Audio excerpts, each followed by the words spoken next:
Hello and welcome to the Un Beyond Mindset podcast. I'm your host, Marisol Uribe, and today I have a special guest on the show. His name is Jerome Maldonado. He is well versed when it comes to real estate, investing, developments in the multifamily space, especially, but everywhere in between. To prepare for this interview, I listened to Brad Lee's episode 393 back in 2021 and Go Heavy presentation in January of this year, 2023. So, Jerome, you just have a great, vast experience with both, economics and different businesses. And I love how, and Jeffrey talked about this too at Go Heavy, how you're very well integrated with your family. So can you tell me a little bit about that? What did our viewers miss right now with this intro? I'm really happy to have you. Thank you for your time. Marisol, I'm happy to be here. Thanks for having me. We got started in the world of entrepreneurship, which as a black sheep back in the 90s, when entrepreneurship wasn't as sexy as it is today. So we kind of rode the roller coaster of ups and downs back in the early 90s, and ultimately landed up in the world of construction and real estate development, which has taken the predominance of our professional career. But to your point earlier, we've been blessed in the fact that we've had so much diversification in the business world, from owning restaurants and marketing companies and sales companies, construction companies, and dance schools, and we've had the fortunate opportunity to own a lot of different stuff, and it's been a great ride. And my family has been a big part of it.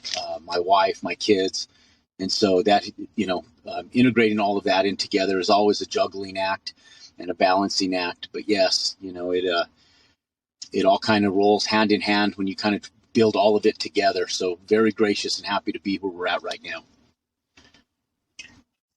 Amazing. So tell me a little bit about how you leave the home before you start your workday. Like, what is an impression that you want to set? What do you want to inculcate to your kids? That sort of thing. So the way, every day starts off, well, I'll never leave the house without saying good morning to my kids. And, I'm around the house a little bit longer in the mornings now than I used to be. When they were babies, I was always around the house with them to go play soccer. And I always made it a point before I left the house, I said, if I can't give my kids 30 minutes of time to go play soccer or throw the ball or something in the mornings, then what am I doing, right? And so I used to get my son up, my daughter, and we used to do little things. And it's that small connection for like 15, 20, 30 minutes that makes a big impression in their lives. And so still to this day, like even Valentine's Day, I had bought some stuff the night before for Valentine's Day that I kept in my truck, so that way I could surprise them the next morning. And I left just to go grab it. And my daughter told my wife, she's like, "Where's Daddy? He never leaves the house without saying goodbye." She was genuinely like, "Mom, yeah, oh yeah." And then I walked back in. And I said, "I'll never leave the house without saying goodbye to you, baby girl, And so even if I travel or if I do something, I just make it a point to always make sure I always say goodnight, good morning. Try to get them on, if I'm out of town, I try to get them on camera. And so in spite of them feeling like you're bothering them, they recognize it, they do recognize it.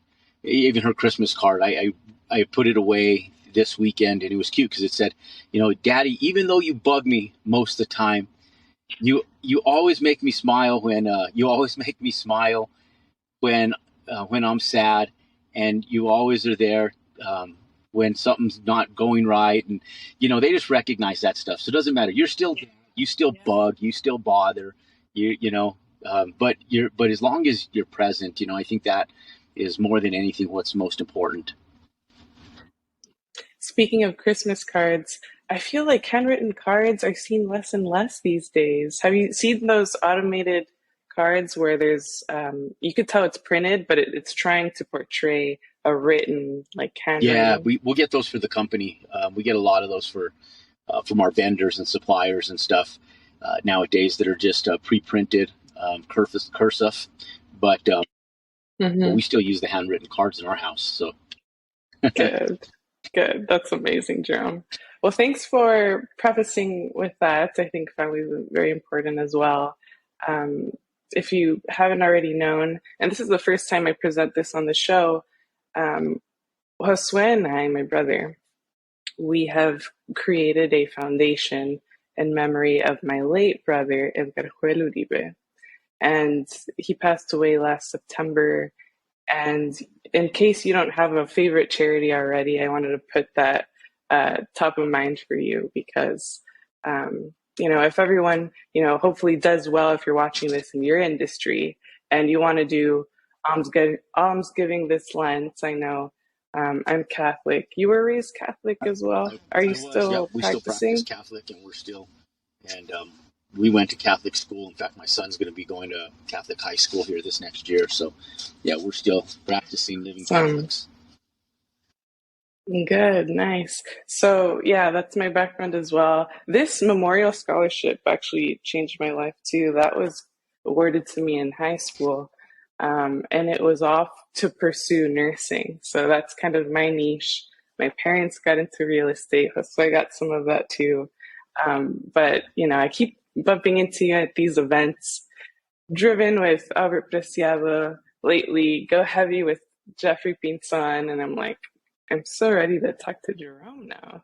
How could Josue meet you and have some one-on-one, but not me?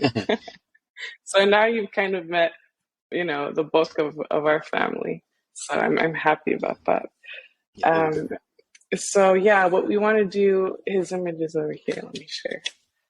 This is when we went to Sacramento. Yeah. And he was diagnosed with autism. So I remember your story about, being labeled as dyslexic.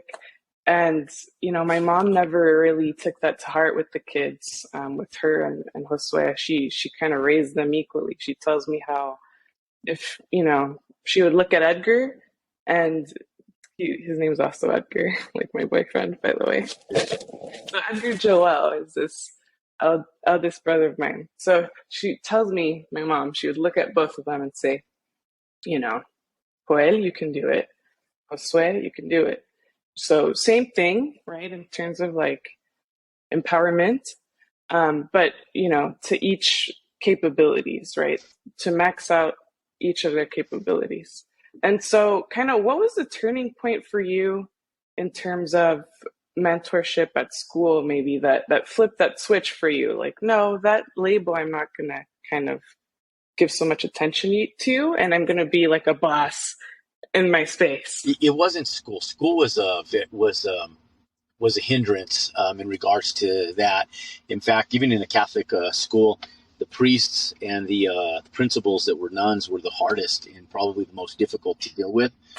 So it was really in the house where my mom really was that driving force. It sounds like your mom was very similar with your brothers, but my mom was that driving force. And so it was her that always kept things in check with reality in regards to what our worth was. In spite of what we got labeled at school. I shouldn't say we, in spite of what I did. And I was dyslexic, but not diagnosed as a kid as dyslexic. I went in college, my senior year in college, I went, and this was after an entrepreneurial journey because I did 4 years of college and left my fourth year in college to pursue direct sales and multi-level marketing, which I was a part of for almost 5 years. And then when the company got shut down in 97, I went back to school to finish my last year. I was different mentally at that point in time in my life. I had success financially. I'd become a top money earner in spite of struggling the first 2 years in the business. I became a trainer with a company. That in itself pivoted my mindset. So when I went back to school, I just thought, well, I want to know what it is that prevents me from being able to read as fast as others. I know that there's something. So I went and got tested, and lo and behold, March of my senior year, right before I graduated in May, I got they clinically diagnosed me with dyslexia, and told me that I could take additional time on my exams. I didn't need additional time on my exams. I was done with school. So, we were done. But it was my mom in the house at an early age that really pushed and advocated against the teachers, against the principals, and for myself, and put me in tutoring, helped me through stuff. And it was always that driving force of my mom that made me want to push to do more. And I knew I had the ability to do so. So that's always in the back of my mind, was what would always push me, because my mom always believed that we could. And I think all it takes is that one person that really believes and instills something in you. Sometimes it doesn't take a lot of people around you. It just takes that one person. And in my life, it was my mom at an early age. And then that separated once I migrated into college and other stuff. And I've had a variety of mentors and people that I have clinged to over the course of time that have helped me in little pieces of my life to get me to where I'm at today. Excellent. I love that it was your mom for you. Maybe you're watching, and it could be Jerome for you, right? This could be your virtual mentor, and then at one point with all his events, you could meet him as well, and kind of get into his world as well. So that's definitely attainable.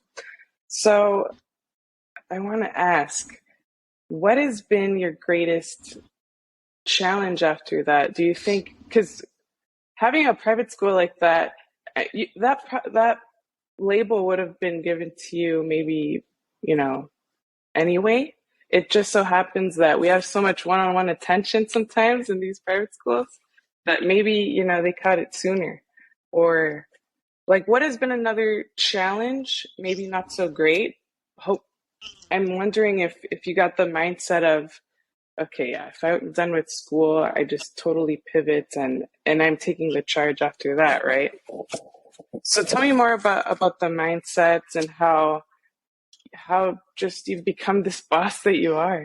Yeah, so I think I don't know if you look at life as a challenge or an opportunity, right? So I think behind every challenge is really an opportunity. It really goes to how you perceive things, right? So I think everything in life Yes. there's a challenge, but is it really a challenge, or is it an opportunity to move towards greatness? Because when you're going on uncharted territory, which for a lot of us, for all of us really, that are migrating to areas that we've never migrated to, there's going to be unforeseen circumstances, right? So it's kind of like going into the jungle without a roadmap on how to get back. But there's an end. You know there's an end. You just don't know where that end is. You just don't know how you're going to get there. But you know that through the way you're going to be led, and you're going to find the way to get through. And I've always said, as long as God gives you health, you'll succeed. As long as you are action driven, right? So you have to be taking action. You can't say, "Hey God," you can't sit on a chair and say, "Hey God, get me to the end result," and think that that's going to happen, because it won't. So I look at challenges as opportunities. I think my life has been filled with challenges, hence opportunities, and it's how you embrace them. They're learning. Challenges are your opportunity to learn. When you embrace those opportunities to learn, those challenges get squashed, and what you once thought was a challenge was actually really nothing big at all. And that's almost everything in life. It doesn't matter how challenging you might think it is. There's answers behind it, because if there's other people that are already doing it or have done it and have already proven that it's doable and sustainable, God didn't make any one of us different. So we just migrate to whatever the threshold of what we can comprehend mentally. And that's the big break point, is the mental mindset of most people that gets limited, because they don't believe they have the attainability to get someplace. And they do, but they have to overcome it and understand that there's going to be some resistance along the way. But if they embrace that resistance, they will learn, and they will get through it, and they will succeed. And I know for a lot of people, they don't see it that way because they've never went up that road. And unless you embrace that road and you go up that road, you'll never see it that way. So I always tell people, you have to move. You have to be migrating forward in order to embrace your challenges and to get to the end result. Brilliant. And I love how you pivoted that word. And I wrote it in the same line, challenges dash opportunity. And I didn't even need a segue. I mean, you just pivoted. So that's perfect. Jerome has worked with top names, more well-known names that have marketed their brand early. that I know of. I ran into Jerome later, but he's worked with Ty Lopez, the real Brad Lee. So, and I'm not talking about like, hey, just an introduction. I'm talking about, do you want to work with me? Like that sort of deal. So, and you know, Alex Mayer, brilliant individual, right? And so, out of all these connections that you've made in all these events that you attend, what kind of makes you really at their service, right? Because there's these people who keep attending seminar junkies, and they don't really make the move that can pivot their life forever, right? They don't really introduce themselves. They don't expose their product or service. So, what would you tell these people when they're in a situation that they could fully take advantage of? Yeah. But they're hesitant. You have to present yourself in a fashion where you have something. All of us have talents in one right or another, and so you just have. Sometimes we don't even know what that message or what that talent is, but there's deliverables that you can give to people. So when I was already in my 40s when I first started doing this social media game back in 2017, 18, and one of the biggest things is I told myself I didn't have time to be moonlighting with conferences and traveling and doing stuff because it was taken away from my family. So I had to make my time very productive. And I think so many times people don't respect the one asset that is the number one asset in their life, and that's time. You got to take your time and really respect it and utilize it wholeheartedly. And so I was very intentional about what I was doing at the time that I started. So when I started initiating relationships with people like Ty and Bradley and Grant Cardone and all these guys, I knew I was one of them. I wasn't looking for their affirmation. I had already worked a professional career. I had made millions of dollars in my own businesses. And I felt like the only separation between me and them was the fact that they had been on the internet longer, but on a professional basis, I didn't feel that we were any different. And I still don't today. And so I think people get starstruck by people that have been in front of the spotlight a little bit. I don't. I know that we all bleed and talk the same. And I've been around a lot of successful people that pose to be more than human to me at certain points in time. And so it's humbled my respect for them over the course of time. And I know that all these people are the exact same way. When they go to bed, they have their own issues, they have their own setbacks, their own limitations, their own everything that we all have, in spite of their success, in spite of what is seen on the camera. So when I go to them and I'm working with them, one, I know that I'm bringing something to the table that they need. Sometimes I don't know what that is, but I'm willing to go in and give of myself for nothing in order to create a relationship so that there's value taken there. And then once they understand the value that you bring to them, they're going to embrace it.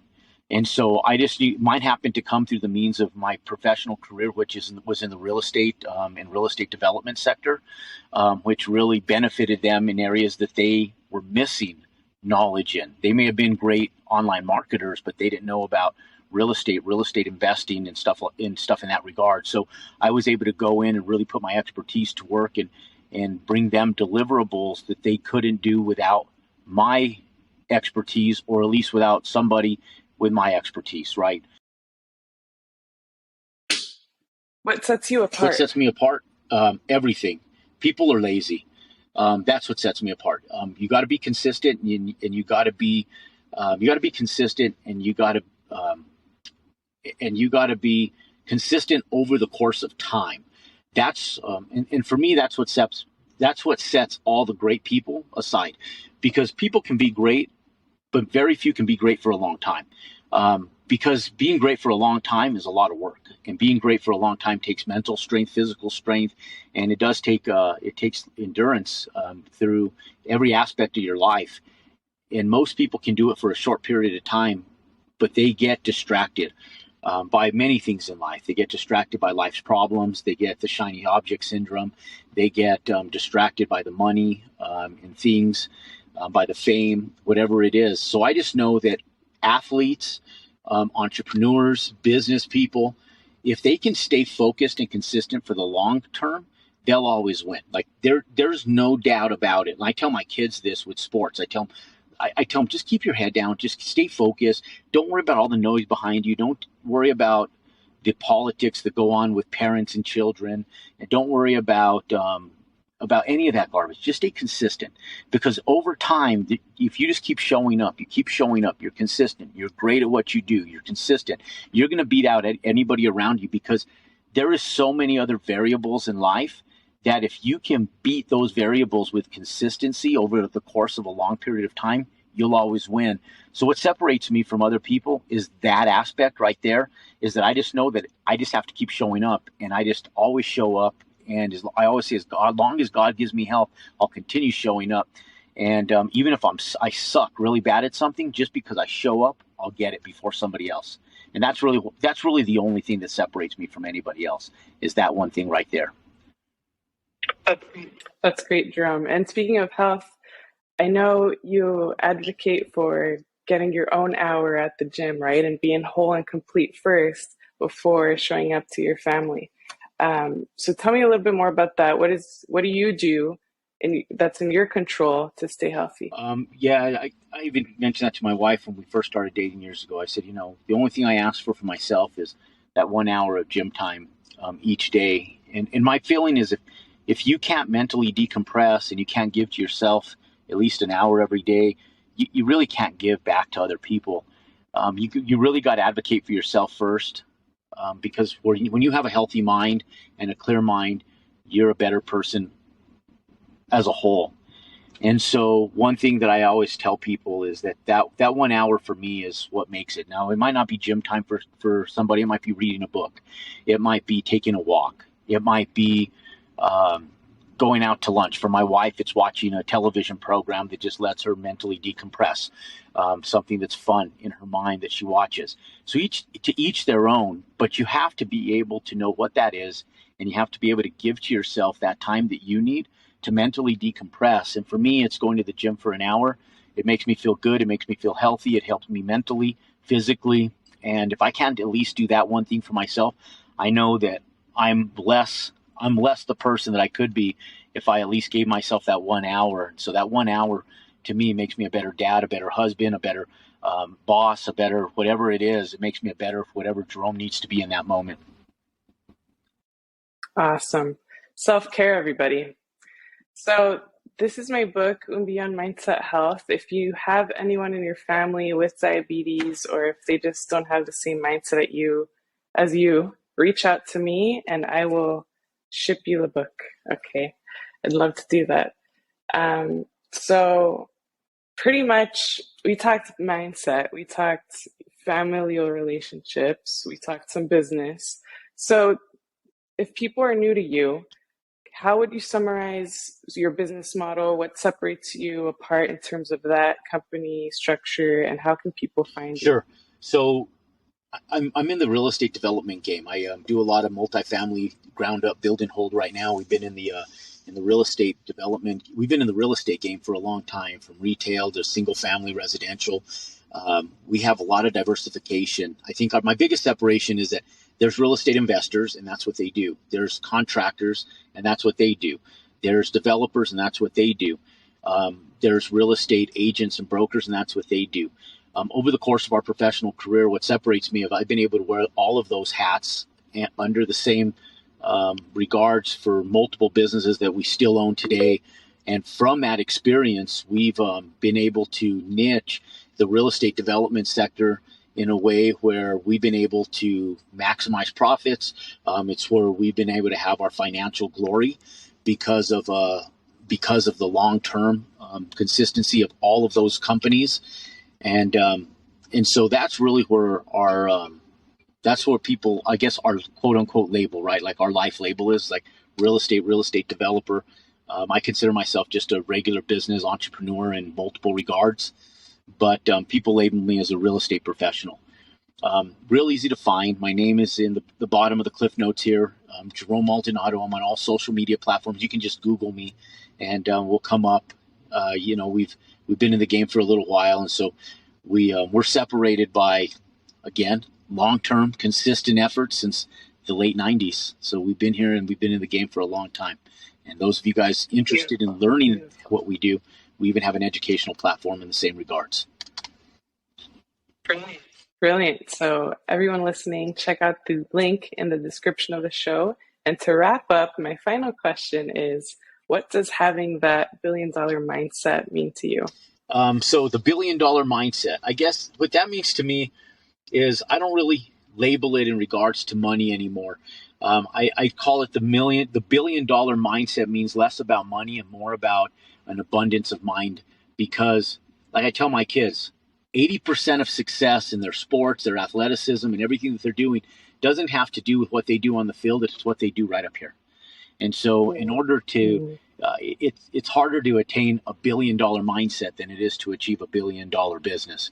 And so, so going out in self-education and washing out all the garbage that we've heard from social media, from mainstream media, television, news, teachers, parents, everything in life is probably one of the hardest things. So being able to clean all that out and have a mindset of abundance, like all the greatest of the greatest entrepreneurs that we know in our great country. I think it's more of just the cleanliness of having that abundance mindset more so than it has to do with monetary finances. Amazing. So my vision for Un Beyond is to put it on stage as well. So we'll definitely keep in touch, Jerome, so my audience can see you in person. But for now, we're signing off. Thank you so much for your time. And that's it, everyone. Follow the show, follow Jerome, and we'll see you on the next one. Un Thank you, Beyond. Marisol.